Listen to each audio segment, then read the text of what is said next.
नमस्कार, मैं हूं शिवानी और आप देख रहे हैं P24 न्यूज।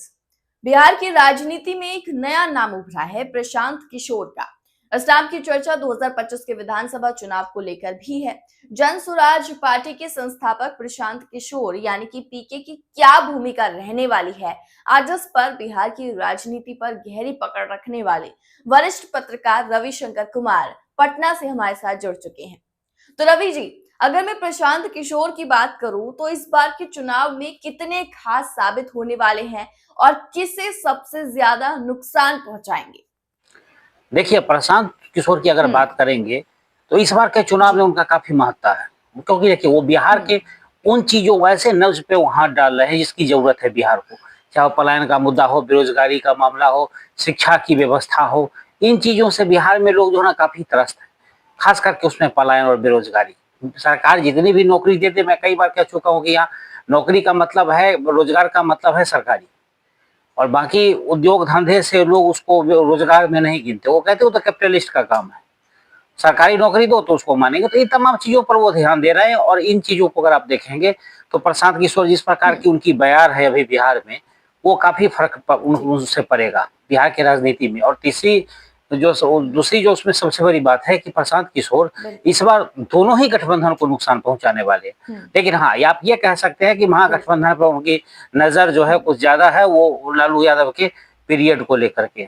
अब देखते हैं कि प्रशांत किशोर कितना उनको नुकसान पहुंचाते हैं। ऐसे टारगेट तो वो धीरे धीरे सबको करते रहते हैं, लेकिन जिस प्रकार का उनका मुद्दा है और जिस प्रकार की वो बात करते हैं, उसमें तो सबसे पहले घेरे में वो महागठबंधन ही आ जाता है। तो प्रशांत किशोर बीजेपी और जेडीयू दोनों राजनीतिक दलों की चुनावी रणनीति कर रही हैं। क्या इसका उन्हें कोई फायदा मिल सकता है? देखिए, अगर प्रशांत किशोर के बारे में बात करेंगे कि वो जदयू और बीजेपी दोनों के लिए रणनीतिकार रहे चुनाव को लेकर के, तो सबसे बड़ी बात है कि वो बीजेपी के जब रणनीतिकार थे वो, तो उस समय 2014 का लोकसभा चुनाव था, और उस चुनाव में हर हर मोदी घर घर मोदी जैसे नारा उन्होंने ही बनाया था, और जो काफी पॉपुलर भी हुआ था, सब लोग इससे परिचित हैं। और दूसरी बात कि जदयू के लिए 2015 में जब नीतीश कुमार भाजपा से अलग हुए थे, और उसमें उन्होंने नरेंद्र मोदी से उनको तकलीफ थी, और उस समय जब अलग हुए थे तो उन्होंने नारा दिया था, बिहार में बहार है फिर नीतीश कुमार है। ये दोनों के लिए उन्होंने काम किया है और दोनों की नब्ज को पहचानते हैं। बीजेपी से उनको भी अनबन इसलिए बनी थी क्योंकि उनका राजनीतिक स्वार्थ वहां पे था, और जदयू में भी उनकी अनबन इसलिए हुई क्योंकि वहां भी उनका राजनीतिक स्वार्थ था। सबको मालूम है कि नीतीश कुमार के साथ सीएम आवास में रहते थे, तो समझ लीजिए उनका कितना बड़ा कद था। वो महासचिव के पद पर भी जदयू में रहे हैं, तो जदयू के अंदर खाने से वो भली भांति जानते हैं। बिल्कुल। इसीलिए वो जदयू को उसका उनको फायदा मिलेगा, इसीलिए वो कहते भी है कि इस बार हम राजनीतिक रूप से नीतीश कुमार का जो है वो श्राद्ध कर देंगे। यानी उनको बीजेपी से ज्यादा पता है जदयू के बारे में, तो हो सकता है कि जदयू के उसको फायदा भी उठाए, उनको डैमेज भी करे, जदयू को इससे ज्यादा घाटा हो सकता है। तो अगर प्रशांत किशोर की रणनीति देखें तो लगभग दोनों के हिसाब से वो काम कर रहे हैं। उनको उनको वो समझते हैं कि जो मेरा मुख्य प्रतिद्वंदी है वो एनडीए ही है, और उसमें जदयू और भाजपा दोनों शामिल हैं। तो इस स्थिति में प्रशांत किशोर का जायज है कहना। और रवि जी, हमने पिछले कुछ समय में देखा है कि जन स्वराज के साथ कई बड़े पुलिस अधिकारी और अफसर इस्तीफा देकर जुड़े हैं। इसे आप किस तरह देखते हैं और क्या इससे जन स्वराज पार्टी मजबूत हो रही है? देखिए, एक अहम सवाल है कि जिस प्रकार से पुलिस के आला अधिकारी या और भी जो मतलब नौकरी पेशे में बड़े बड़े ओहदे पर लोग हैं वो जुड़ने लगे हैं प्रशांत किशोर के साथ, जन स्वराज के साथ, तो उसके पीछे दो तीन कारण है। पहला तो बाकी और अगर दलों में आप देखें तो आप जाएं और आपको टिकट मिल जाए, राजनीति में आने के साथ उसकी संभावना नहीं के बराबर है। वो इक्का दुक्का लोग होते हैं जो बहुत बड़े ओहदे से आते हैं और उनको टिकट मिल जाता है और आसानी से चुनाव लड़ लेते हैं। उसमें जीत हार तो खैर जनता के ऊपर निर्भर करती है। जन स्वराज में लोग अपना मौका देख रहे हैं, और ऐसे अधिकारी ज्यादा है जो रिटायरमेंट के करीब थे, तो उनको लगता है कि चलो वीआरए से लेकर के एक बार राजनीति में भी मौका आजमा लिया जाए। ये सब आप देखेंगे तो मॉडल जो प्रशांत किशोर का है ना, बिल्कुल दिल्ली वाली है। उसमें जो केजरीवाल का मॉडल था बिल्कुल उसी फंडा पे चल रहे हैं, चाहे प्रशांत किशोर का अटैक करने का तरीका हो, मुद्दे उठाने वाली बात हो, किसी के खिलाफ कोई भी पर्चा निकाल दो और बाद में जो होगा देखा जाएगा, चाहे मामला कोर्ट में जाए क्या जाए। और अधिकारी लोग जो आ रहे हैं वो इसी प्रकार से, उन्हीं लोग को उनका भी काफी सहयोग है कि वो लोग ज्यादा से ज्यादा जानकारी, इनको इन्फॉर्मेशन भी दे रहे हैं। जनस्वराज कहेंगे तो संगठनात्मक रूप से मजबूत भी हो रहा है।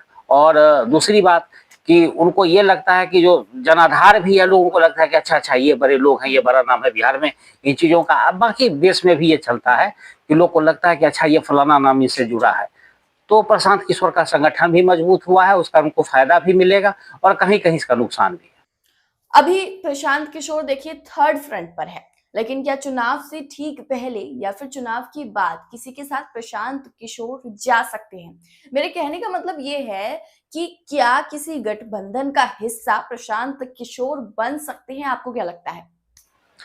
ये बड़ा ही कठिन और मुश्किल प्रश्न है कि प्रशांत किशोर चुनाव के बाद आके जाएंगे किसके साथ, क्योंकि त्रिशंकु विधानसभा होने की संभावना हो गई है। क्योंकि मैं अपने कई कार्यक्रमों में इस बात का जिक्र कर चुका हूं कि बिहार में इस बार त्रिशंकु विधानसभा हो सकती है, क्योंकि एनडीए हो सकता है कि प्रशांत किशोर के कारण काफी नजदीक जाके रुक जाए। महागठबंधन की सीटें घटेंगी, क्योंकि जिस प्रकार से महागठबंधन की अपनी रणनीति है और इस प्रकार से आपस में फूट हो रही है, इस विषय पर तो चर्चा बाद में करेंगे। लेकिन प्रशांत किशोर पर ही आते हैं कि प्रशांत किशोर जाएंगे किसके साथ। तो देखिए, लालू यादव के साथ जाना या तेजस्वी यादव के साथ जाना या कांग्रेस के साथ जाना, कांग्रेस के साथ वो थोड़ा कंफर्टेबल भी रहते हैं, लेकिन लालू यादव के साथ वो कंफर्टेबल नहीं रहेंगे, या वाम दल के साथ उनकी कंफर्ट नहीं रहेगी, क्योंकि वो वोट किसका तोड़ रहे हैं। सबसे ज्यादा मुसलमान वोट जो काट रहे हैं वो महागठबंधन का ही काट रहे हैं।